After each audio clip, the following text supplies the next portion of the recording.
और इसके बाद आता है स्मॉल कैप। तो मैं सबको ये सलाह देता हूं कि आप 20% 30% पैसा डालिए स्मॉल कैप में, 20-30% डालिए मिड कैप में, और 40% पैसा डालिए लार्ज कैप में। क्योंकि देखिए, भगवान ना करे किसी को आपदा विपदा है, यदि कोई भारी बीमारी हो जाए, कहीं पैसे की जरूरत पड़ जाए, तो आप लार्ज कैप में, क्योंकि वहां पे रिटर्न कम है तो गिरावट भी कम है।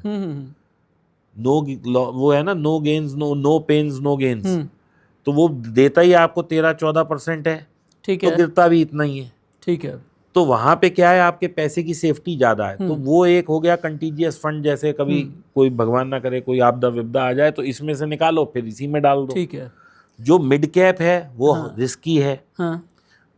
तो वो 20-1% की रिटर्न देता है, लेकिन वो गिर भी 20-30% सकता है। तो वहां पे थोड़ा पैसा डालिए, और जो और थोड़ा कम है वो डालिए आप अपना स्मॉल कैप में। अब स्मॉल कैप क्या है, 30% तक की भी रिटर्न दे देता है। अभी पिछले कुछ फंड्स ने 37-40% तक की भी रिटर्न दी है जी। साल की बता रहा हूँ मैं।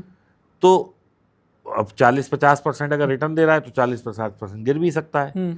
तो वहां कम पैसा डालिए, लेकिन ये सोच के डालिए कि मुझे 20 से 30 साल पैसा डालना है। यानी कि आज जो मैं इन्वेस्टमेंट शुरू करूंगा, मेरी एक जनरेशन, क्योंकि 20 साल में जनरेशन 20-25 साल में बदल जाती है।